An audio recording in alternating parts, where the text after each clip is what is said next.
ও মা কি ডাইরে রে দুপুরবেলা এখন কি ডারে কিরে মনি তুই সৌদি আরবতে চলে আসলি? কিরে মা ও কিছু না আগে বাড়ি চলে এসলো গা? তুই আসবি ভালো কথা, তা তুই আমার একটু ফোন কর কবি নে যে আমি বাড়ি আসছি, বলি কি হয়তো। তাই তো, তোর বলা নেই ক নেই, হুট করে সৌদি আরব তো দেশে চলে আসলি। কালকেও তোর সাথে আমার ফোনে 1 ঘন্টা কথা হয়েছে। আমি যে তোর বড় ভাই, একবার আমার বলতে পারতিস যে ভাই আমি দেশে আসছি। আমি তো সারপ্রাইজ দেওয়ার জন্য তোদের না বলে চলে আসলাম। কোন বিবেকে তুই বিদেশে চলে আসলি? তোর বোনেরা আমি 3 মাস আগে বিয়ে দিলাম, হ্যাঁ হ্যাঁ তার জিনিসপত্র দেওয়া হয়নি, হ্যাঁ। তার ফার্নিচার দিতে হবে, ঘর বাড়ির এই অবস্থা, তুই কোন বিবেকে চলে আসলি? মা এটা তুমি কোনো কথা কইলে? ক্লাস 10 পাস করে বিদেশ চলে গিয়েছি, 9টা বছর বিদেশে কাজ করলাম, 9টা বছরে প্রায় 65 লাখ টাকা তোমাদের পাঠিয়েছি। মেয়েটার বিয়ে দিলে, ঘর দুয়ার ঠিকঠাক করলে, বাড়ি করলে, তোমার এই ছেলেটা প্রায় 5টা বছর বসে খায়, কোনো কাজ কাম করে না। এত কিছু করার পরেও আজ 9টা বছর পর বিদেশতে আসলাম, তোমরা সবাই মিলে এইরকম ব্যবহার করছো। এই আমি বসে খাই মানে? এই থাম, এই চল ঘরে চল, এই দে তোর ব্যাগ দে আমার কাছে, চল ঘরে চল। শোন মা, তোর ছেলে নিষেধ করে দিস আমার সাথে যেন এটা করতে আসে না, তাহলে কিন্তু ভালো হবে না। মন মেজাজই খারাপ করে দিল। মা হ্যাঁ বল। ওই ব্যাংকের চেকটা দাও দিনি। আসলি খাওয়া দাওয়া করবি, বিশ্রাম নিবি, তারপরে তো যাবি। কিরাম ব্যাংকের বই নিয়ে কি করবি? এই 9 বছর বিদেশ থাকতে থাকতেই বিয়ে শাদী করার কথা ভুলেই গেছি, তাই ভাবছি আমাদের ওই উত্তর পাশে একটা ঘর তুলবো। দাও চেক বুকটা দাও। দেখ তোরা 2 ভাই যা ভালো মনে করিস তাই কর, যাই করিস তোর বড় ভাইয়ের সাথে পরামর্শ করে কর।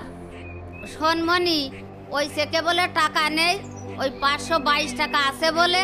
কি টাকা নেই মানে? আমি 9 বছরে যা পরিশ্রম করেছি, আমার পরিশ্রমের টাকা 65 লাখ টাকা আমি পাঠাইছি। আমি চেকমেক সম্বন্ধে কিছু বুঝি না, ব্যাংকেও আমি যাইনি। তোর বড় ভাই যায়, তোর বড় ভাইয়ের কাজ শুনগে। বড় ভাই কোন জায়গাটায়? বড় ভাই দেখা ওই 7 দোকানে আছে। আমি বিদেশে 60 ডিগ্রি সেলসিয়াস তাপমাত্রার ভিতরে কাজ করি, আর ও আমার টাকায় মজমা মারে। হ্যাঁ, আমার টাকায় আড্ডা মেরে বেড়াই, ও দেখছি আমি। আরে আকিব ভাই যে সৌদি থেকে কবে আসলেন? এই তো আজকে সকালে আসলাম। আপনাকে একটা কথা বলতে চাচ্ছি, তা কিভাবে যে বলি। আচ্ছা আচ্ছা, বলো বলো বলো। আপনি যে বিদেশ থেকে এত টাকা পাঠাচ্ছেন, আপনার ভাই আছে না, ও তো আপনার বিদেশ থেকে পাঠানো সব টাকাগুলো দোকানে জুয়া খেলে নষ্ট করে ফেলে। এগুলো কি আপনার জানা আছে? আর লজ্জার ব্যাপার কিভাবে বলবো, ওর বন্ধুদের সাথে ওই আমবাগানে ইয়াবা থেকে শুরু করে গাঁজা, আফিম টাফিম একবারে হজালে সেবন করে। তাই নাকি? ভাই আপনি একটু খোঁজ খবর নিয়ে দেখেন। আচ্ছা ঠিক আছে ছোট ভাই, আমি বিষয়টা দেখছি, যাও তুমি। ধ্যাৎ, তোর কপাল হাসরে। তুই যে আমাকে সাথে বারবার খেলে হেরে যাস, তোর কি কোনো লজ্জা শরম নেই? ধুর পাগল, ওর আবার লজ্জা কিসির? টাকা কি ও ইনকাম করে নাকি? ওর ভাই বিদেশে টাকা পাঠায় আর ও খালি খরচ করে। তোরও তো সমস্যা কি? আমার আবার কি সমস্যা? তোর টাকা নিয়ে হাসছি আমি? সত্যি কথা বললেই তো দোষ। এই আরে আর খেলবি? বাট আবার বাট। কত কত খেলবি বেডটা? 1000 খেলবো। আচ্ছা ঠিক এই আছে, নে আমার এই না আমার 1000। এই নে 1000। এই নে। আরে এবারও তোর 1000 গেল। টাকা কি আছে নাকি আরো দেবো? আরে তোদের মতো ফকির নাকি? বাহ বাহ বাহ, আমি এদিকে দিন রাত পরিশ্রম করছি, আর আমার বড় ভাই সেই টাকা বড় ভাই জুয়া খেলে উড়োচ্ছে। বাহ কি সুন্দর। কি রে আকিব, তুই এখানে, তুই বাড়ি যে রেস্ট না করে?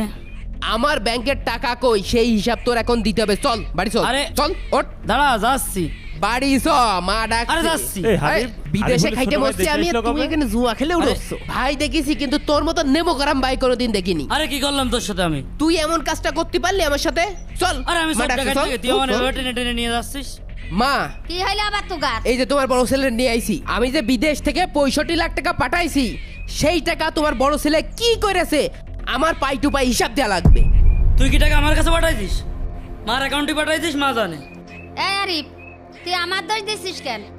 আমি কি লেখাপড়া জানি? বই তো আমি তোর কাছে দিছি, তুই কি করেছিস তা আমি বুঝি। এ দেখ, আমার টাকা যদি আমি না পাই, আমি কিন্তু তোর নামে কেস করবো, তো জেলের ভাত খাওয়াই ছাড়বো। তো যা খুশি তাই করে নিকা, তোর কোনো টাকা পয়সা আমি নিয়ে নি। এই জন্যই আপন মানুষের বিশ্বাস করতে নেই। আমি এই যে মার ভালোবেসে মার অ্যাকাউন্টে টাকা পাঠাইছি, এই টাকাগুলো যদি আমার অ্যাকাউন্টে রাখতাম, সবচেয়ে সঠিক কাজ করতাম। 9টা বছর বিদেশ করেছি, প্রত্যেক দিন 17 থেকে 18 ঘন্টা ডিউটি করেছি। এই 9 বছরে যদি 65 লাখ টাকা আমার কাছে থাকতো, আমি কি দেউলিয়া হতাম? আমি জীবনে কিচ্ছু করিনি তোদের সুখের কথা চিন্তা করে। আজকে তোরা আমার টাকা পয়সা নিয়ে আমার পথে বসাই দিলি। আমি আজকে দেশে আসলাম কি জন্য? শুধুমাত্র তোর জন্য। আমার বন্ধু আমার ডেকে গেল যে তোর ভাই তোর টাকা পয়সা সব শেষ করে দিল। আমি দেশে এসে দেখি যে ঘটনা সত্যি। আব্বা যখন মরে গেল তোর তো বিদেশ যাওয়ার কথা ছিল, তুই গেলি নে। আমি গেলাম, পরিবারের দায়িত্ব নিলাম আমি, পরিবারের হাল ধরলাম আমি, বোনটার বিয়ে দিলাম আমি। তুই যে এতগুলো টাকা নষ্ট করলি, তুই কি ভাবলি না এই টাকাগুলো আমাদের পরিবারের টাকাই? তুই কার টাকা নষ্ট করলি? তুই তো তোর টাকাই নষ্ট করলি। তাই প্রবাসী ভাইয়েরা আপনাদের বলছি, সব টাকা পরিবারের হাতে দেওয়ার আগে সতর্ক থাকুন।